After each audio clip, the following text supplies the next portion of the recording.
Hi, Larry Stewart here with Ford Construction Pros in the Kobelco booth at CONEXPO-CON Ag 2014 with George Lumpkin, who's Product Development Manager here.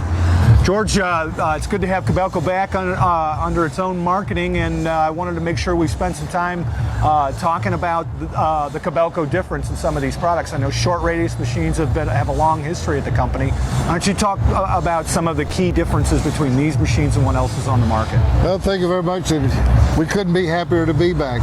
I would point out that Kobelco actually was first to bring the short radius concept to the market back around 1990.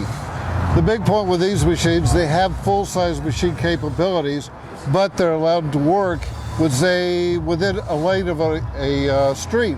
So to do this, we have to add extra counterweight to it. We maintain the features of the original machines to keep the productivity, keep their lifting capacity up. Well, how is Kobelco approaching that concept? Being kind of an originator, I imagine those designs have evolved over time. What are the key differences between Kobelco's short radius machines and other short radius machines? Our latest innovation is called INDR, in that we bring the air in from above, not the side. The noisiest thing on an excavator is the engine fan. We bring the air from above. We completely encase the engine to cut the noise again. We actually filter the air coming in and then blow it out the other side of the machine, where there's no openings on the side to create that noise.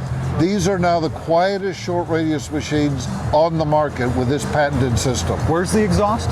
The exhaust, both the engine and the exhaust of cooling air will come out the top side of the right-hand side of the machine. Okay. Normally it'll come out the sides or the bottom, carrying the noise and heat with it. I see. What sort of filter are you using?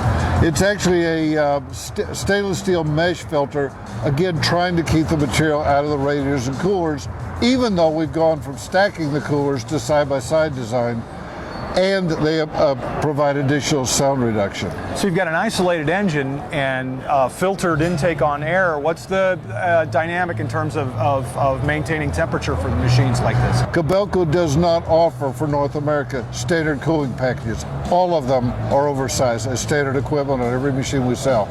Yes, you're exactly right. You should be very concerned about overheating when you start to encapsulate or enclose the cooling systems. We compensate for that with this system. These are the only machines in the world that have what's called independent travel, which all crawler cranes have, in that we can maintain a constant travel speed while we use the boom, the arm, the stick, the swing simultaneously. No excavator in the world can do that. It's completely unique to Kobelco. Are there certain things that the short radius machines won't do that their conventional counterparts will? One of the things you run into with a short radius machine, if you don't compensate for it, is working on the side of a hill. Because the counterweight is so close. Normally you swing uphill, the counterweight helps turn the machine. But it's this close, it can't do that. All the Kobelco machines compensate by this by turning up the swing torque anywhere from 8 to 16%. Oh, okay. The counterweights will increase from, say, on this class machine, if it was normal, say 9,000 pounds to 16,000 pounds. We don't want to compromise lifting capability.